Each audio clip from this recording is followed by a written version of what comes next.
Olá, eu sou a aluna Paula do Gigidal Filho, da turma 11 do Colégio Centro Educacional Modernel. E hoje eu vou falar sobre produto cartesiano.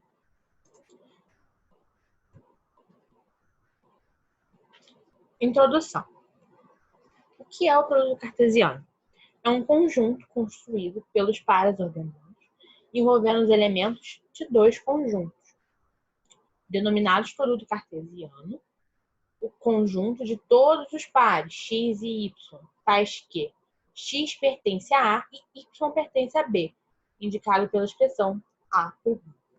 Aqui a gente encontra um exemplo, onde o conjunto A tem seus elementos ligados aos elementos do conjunto B.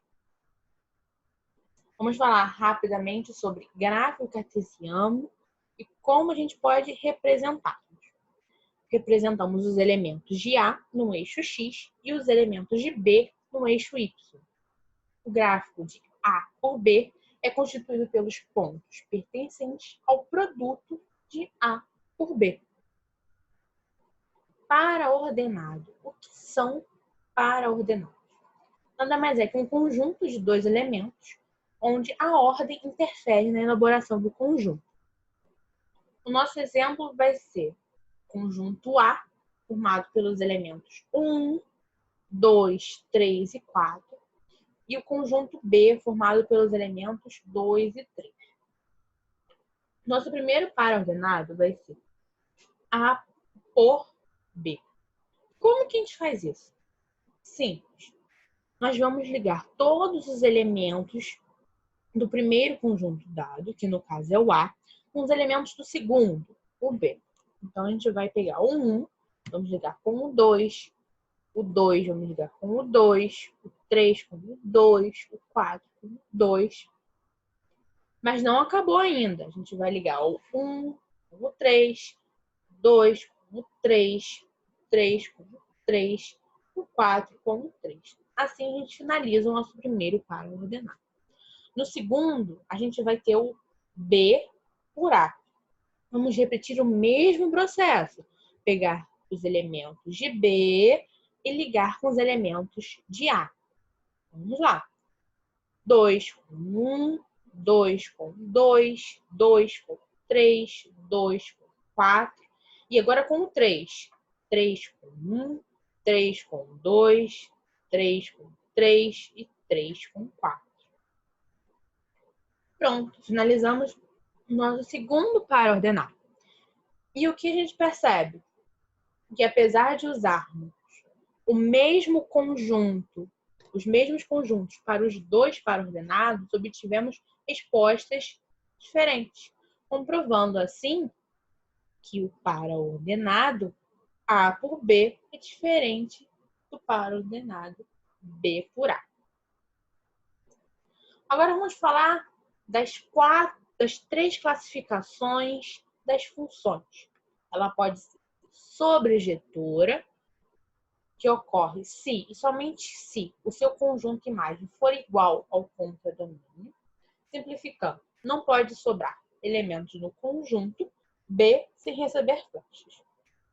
Ela pode ser injetora, onde dois elementos não podem ter a mesma imagem.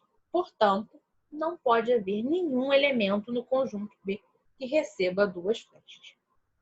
E temos a terceira e última classificação das funções.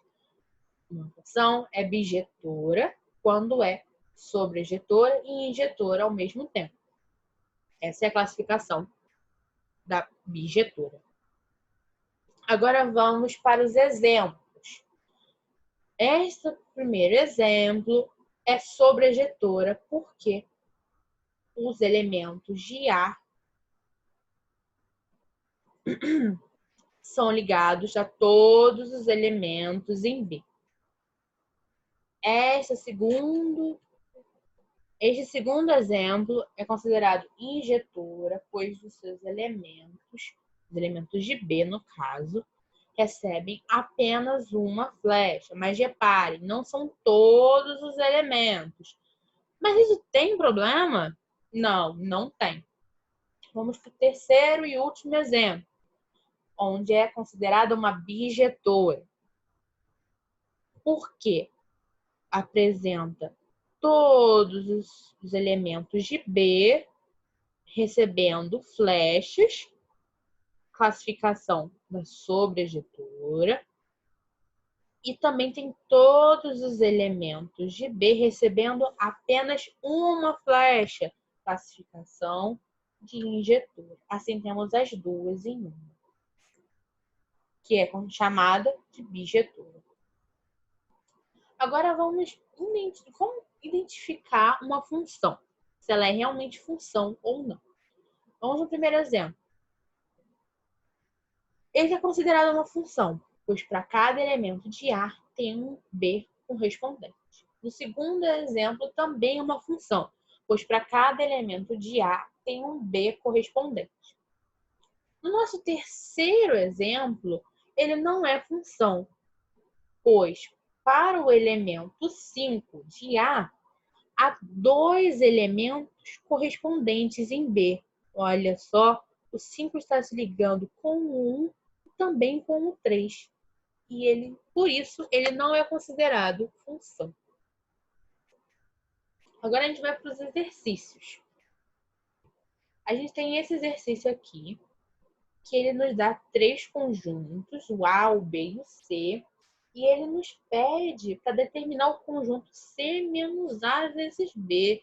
Perceba que esse exercício vai ser importante, porque ele nos apresenta uma equação. Sim, ele pede para a gente subtrair o conjunto C do A. Como a gente vai fazer isso? É simples. Nós vamos pegar o elemento exclusivo de C, os elementos exclusivos, no caso, porque nós temos dois, que é o 9 e o 12. E vamos multiplicá-lo com o conjunto B, que é formado pelos elementos 1 e 2. Agora nós vamos fazer o mesmo processo que a gente fez em outros exemplos apresentados durante o slide. Vamos ligar os elementos 9 e 12 aos elementos 1 e 2, que vai ficar 9 e 1, 9 e 2, 12 e 1, 12 e 2. Prontinho. Finalizamos esse exercício. Mas se ele pedisse para determinar o conjunto C mais A vezes B, como que ia ficar? Não se desespere. A gente vai simplesmente pegar os elementos comuns entre C e A, que seria o 3 e o 6. Olha só, encontramos nos dois.